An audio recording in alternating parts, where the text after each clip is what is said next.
Greetings in the name of our Lord and Savior Jesus Christ. I am the Lord's servant. May your word to me be fulfilled.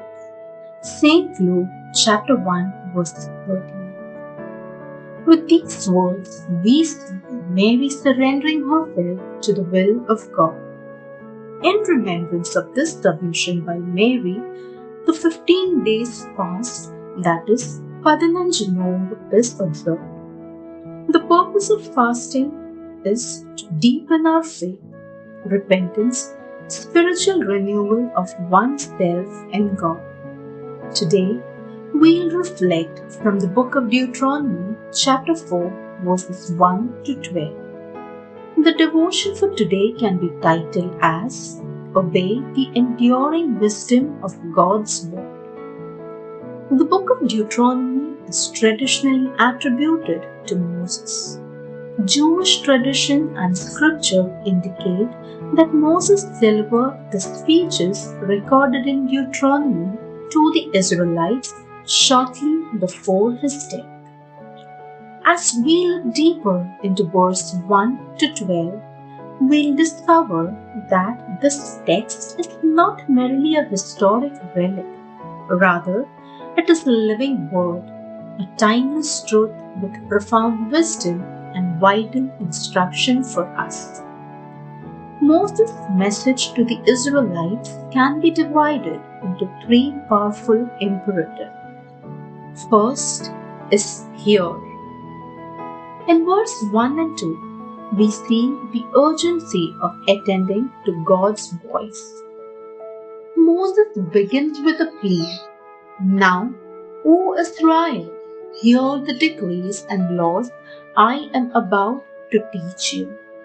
The very first word, now, conveys a sense of urgency. He calls them to listen.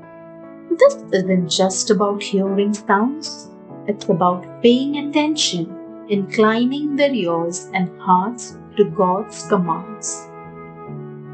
Second is obey. Verse 5 and 6.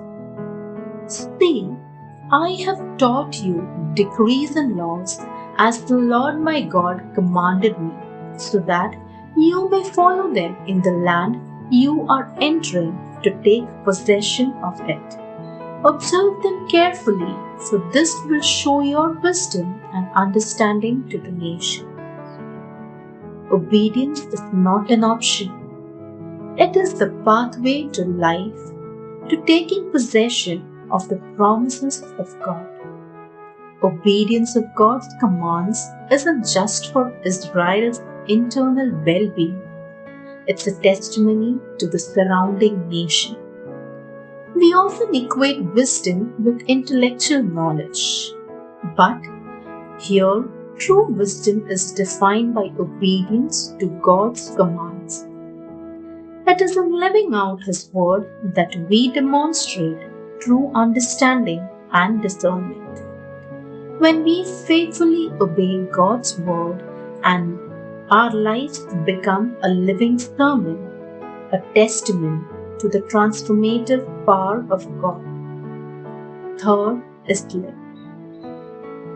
The ultimate result of hearing and obeying is that you may live. This isn't just about physical existence, but a full flourishing life in fellowship with God. Verse 7. What other nation is so great as to have their gods near them the way the Lord our God is near us whenever we pray to Him? This was and remains a privilege, unlike the distant or non-existent gods of the nation. The God of Israel was near, responsive to their prayer and actively involved in their lives. In verse 10 and 12, we see terrifying yet glorious encounter of God and the reality of His direct communication with His people. How much more are we as believers privileged with God's presence? Do cherish this nearness? Do we live in awe of the God who speaks to us through His Word, through prayer, and through His Spirit? May we, like Israel, be a people who hear, obey, and thus truly live for the glory of God and for the witness of a world desperately in need of His wisdom. Let us pray. Heavenly Father, help us to completely submit ourselves to Your will like Mary did.